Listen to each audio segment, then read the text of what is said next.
The young and the restless, Daniel and Sharon clear the air, Victor reveals a connection to Dumas, and Nick catches an idea involving Sharon and Phyllis. All products and services featured are independently chosen by editors.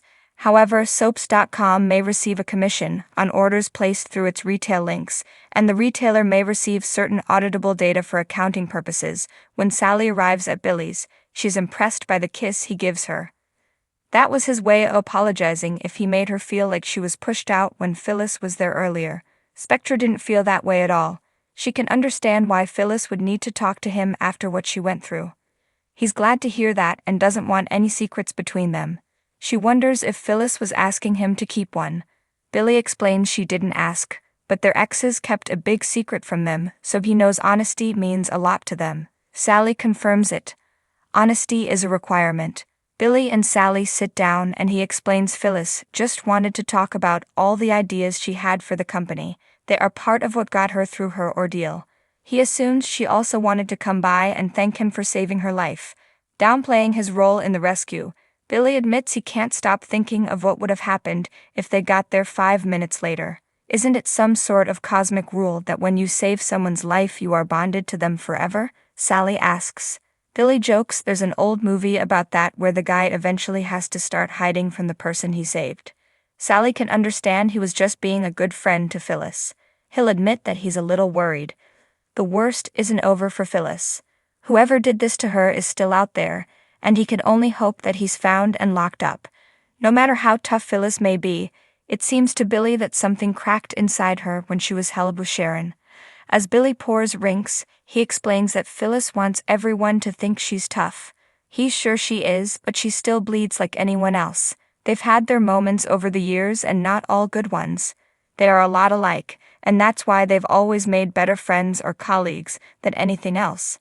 Billy doesn't want to talk about Phyllis anymore. He wants to focus on Sally and begins suggesting things they can do with their evening. After some kisses, she says dinner can wait. As Phyllis fitfully sleeps on the sofa in her suite, she dreams of being trapped in the clinic with Sharon. She wakes up at the sound of someone rapping on her door. She opens it and finds Summer standing there with Nick. They notice she's looking disheveled.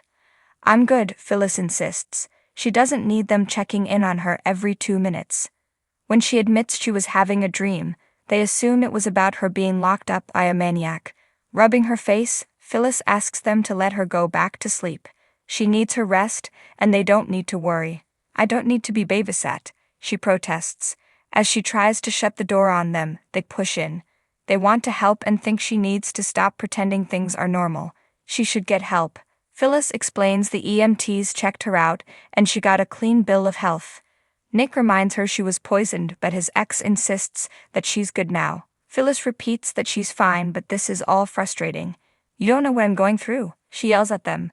Not only was she held captive, but she was held captive with someone she despises, who is sick enough to force her to save Sharon's life after all the suffering she's caused her family. Nick says that the police are looking for clues.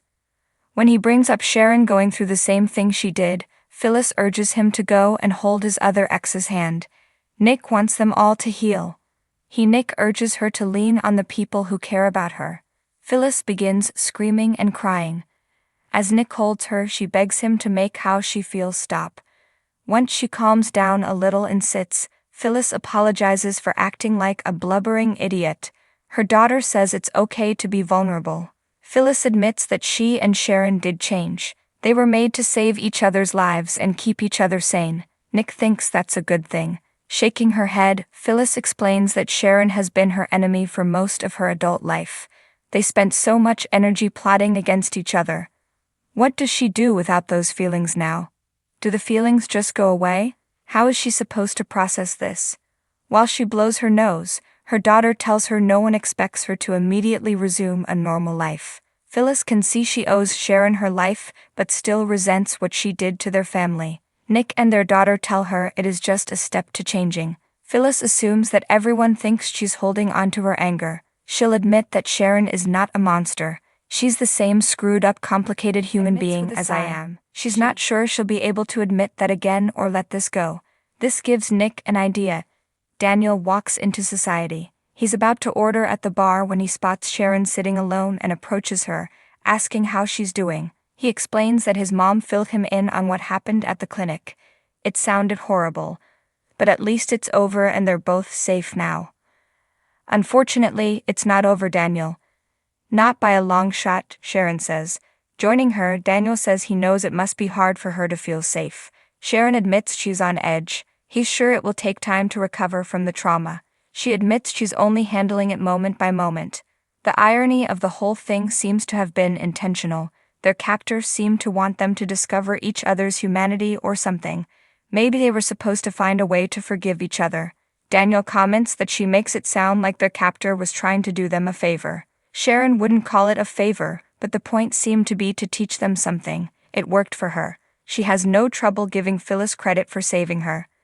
By the end, they reached a new level of tolerating each other.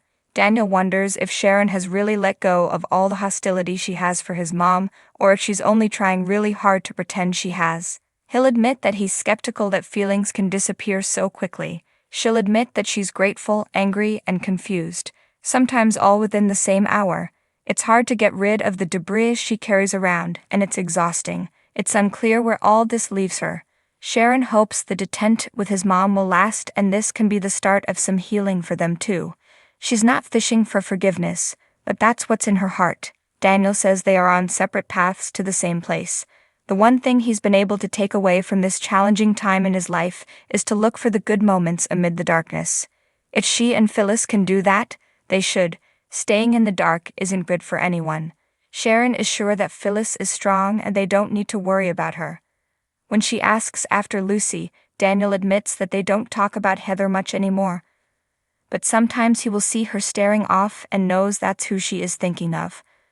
Daniel knows that Sharon isn't responsible for the murder. She reminds him she is responsible for framing him. It's complicated for us, he admits. Nick sends her a text, asking to meet at Crimson Lights. As she gets up to exit, she tells Daniel she's glad they talked. This was good, he agrees. They have awkward smiles and she exits. At the GTAC, Michael explains to Victor that the spies they have placed at Glissade/Jabat are well entrenched and undetected. There's not much information to be gleaned since the merger is still ongoing. Once that's done, there will be more to report. Michael wishes he could enjoy anything as much as Victor enjoys winning in business. They toast and chuckle about that. When Billy returns home with takeout for dinner, Sally tells him that his phone has been buzzing for 5 minutes. Looking at his phone, she informs him that it's Aristotle Dumas.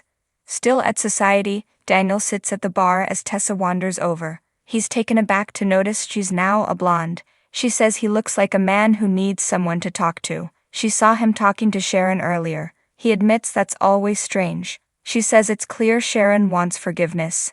Daniel tells Tessa he keeps telling Sharon that he knows what happened was not her fault, but that's not the same as forgiving her. He's working on the forgiving part, especially after what happened to her and his mom. They chat about how Maria is handling all this. Tessa explains she's been burying herself in work and isn't opening up to her about it. Daniel is sure that's rough and offers to talk to her. Tessa keeps asking herself what she could do, but she knows they are all just collateral damage from evil people doing evil things. It's hard to see that when you're in the middle of it. Daniel appreciates that she always gives him a lot to think about. Talking to her makes him feel less crazy. Maria is very lucky to have her. Sharon rushes into Crimson Lights expecting news about the kidnapper. She finds Nick sitting at a table with Phyllis and Summer. He announces that it's time for her to sit down with Phyllis and talk about what happened to them and what happens next. Sharon assumes this is a trick. Phyllis says it was all Nick's idea, but she agrees with him. To be honest, Sharon is the only person she can talk to. This is a surprise to Sharon. Phyllis admits she's surprised she's agreed to do this. They agree to talk, even though it could get ugly. Summer asks her mom if she's sure about this, but Phyllis insists. After the two enemies step outside to the patio, Nick admits to Summer that he's not sure any good will come of this. Next on The Young and the Restless, Victor shares